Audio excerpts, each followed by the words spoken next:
Welcome back to your course in time. This is Coach Steve Daly, and I hope that you've been putting these ideas as we've gone through the time mastery framework, putting these ideas, the principles to work for you. If you have been doing the homework diligently and faithfully, I can predict that you're already seeing time working much better for you. Now, if for any reason you are frustrated with any of the principles or application of any of the principles, what I recommend you do at this point is to simply, number one, go back to the segment or the principle that you feel like may be insufficient or not being fully honored to work in favor of your time mastery. And then next, go to your coach. In the last segment, we talked about the critical importance of having coaches and mentors in our life. Go to a coach or a mentor, tell them what you're experiencing, and see what solutions that they have. Well, we're going to round the corner now into our third law. It basically says time expands if it's honored. Expansion. Wouldn't it be great? Wouldn't it be awesome?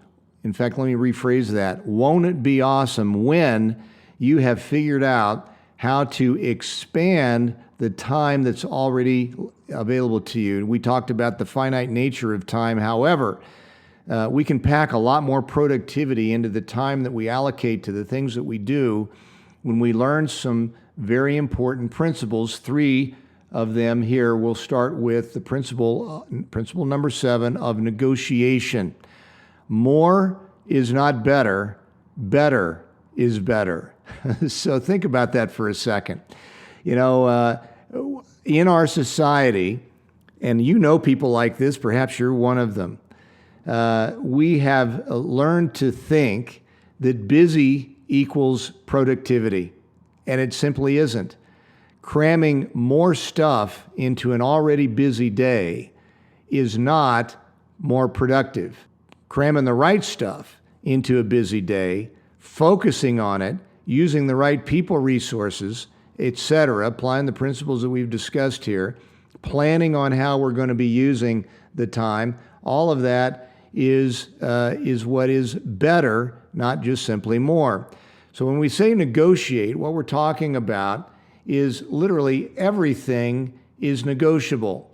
What time, how long it takes, what gets accomplished with the time. So, for example, you may be in the habit of scheduling meetings to last an hour. That's a typical time frame, 50 minutes or an hour for a meeting. But ask yourself this question: are there meetings that I have that we really got the job done, the business done in 15 minutes or 20 minutes rather than going a whole hour? You know, if you can answer yes, and I bet you can, to that question, then keep in mind that how long you spend on specific tasks is negotiable. Who is included in the task or the meeting or the planning is negotiable. You can do it all by yourself. You can include one of your encouragers or advisors or coaches or mentors. There's an array of options with regards to negotiating who is involved in the things that you do. And the importance is highly negotiable. You know, let's say that we've got a really busy day planned.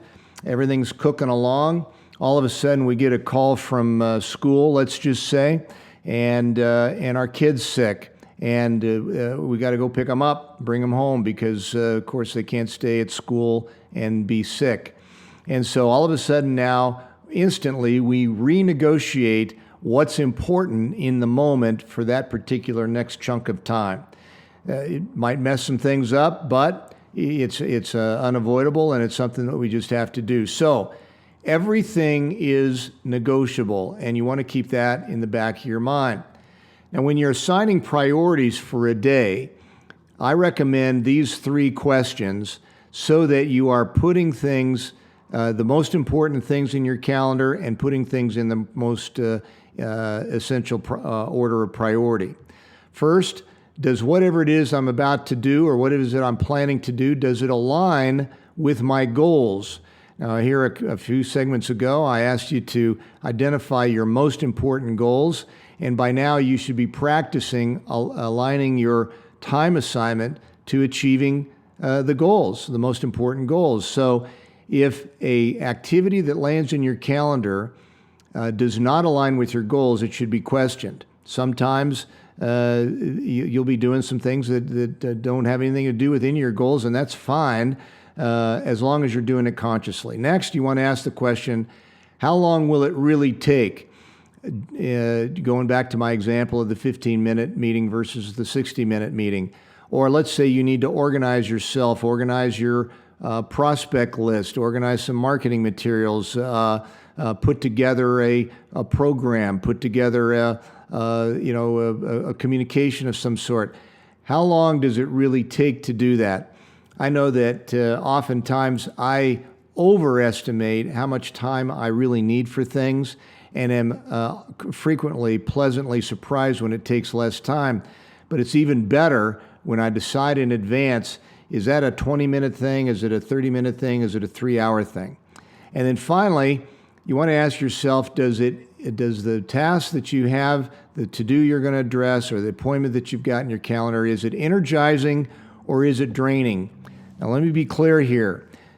You cannot avoid doing things, and any ambitious person that's on their path to success it will not avoid things that are draining versus energizing, things that are tedious, difficult, take a lot more energy than other things that are more fun. But what you do want to pay attention, you're not going to avoid those things, but what you do want to pay attention to is when you do those things that are draining and when you do those things that are energizing. All of us are wired with a certain biorhythm. Everyone is different. You know whether you are more energized and ready for the tougher tasks in the morning, the afternoon, or even at nighttime. And you know when you have the least amount of energy to address things that drain you. So ask yourself, is it energizing or draining, and schedule accordingly. So with those things in mind, here's your homework. I want you to take a look now with this idea of negotiation about what you have planned here for the next let's just look out about a week, and review or shuffle things accordingly with a conscious permission to negotiate. This might be rescheduling things, canceling things, moving things, shortening the amount of time for certain tasks or projects, and so forth. I also want you to break down what is haunting and what is daunting. Now, what I mean here, and could be a whole segment by itself, but for now, just understand that we have things that we know we should be doing that we're carrying around like a dark cloud. Those are haunting things. They're just in the back of our mind, and we're being haunted by them not going away because we haven't done anything about it. And then we have projects, tasks, things that we need to do that are daunting. They're either really large in our minds, or they are going to take a particular amount of heft that we need to muster. Well, you want to break those things down. If the haunting things, just decide what the first step is that you're going to do to get moving on that idea. If you're, you need to be making phone calls, for example, to speak to new people about working with them. Who's the first person, and what time specifically are you going to start dialing the phone? Daunting, you're going to break down the many parts of a daunting task or project, and then just tackle one of those at a time. Finally, for homework, I want you to consider the idea of sprints. You can do sprints in a day.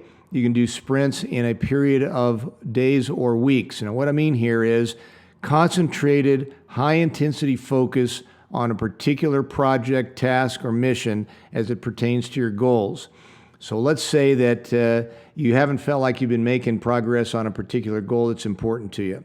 What if you carved out a week to just really super focus, hyper focus? Doesn't mean you push every single other thing out of the way, but push things out as best as you can, going back to our principle of negotiation here, Push those things that maybe don't apply to the sprint into other allocation, other compartments in your calendar, and then just super hyper focus. You can do that within a day. You can do it within a month. And you may even find certain projects that require a full month or longer in a sprint. But use this powerful principle of negotiation, and you'll find your way to seeing time actually expand. And I can't wait to hear your stories about how you've applied this principle.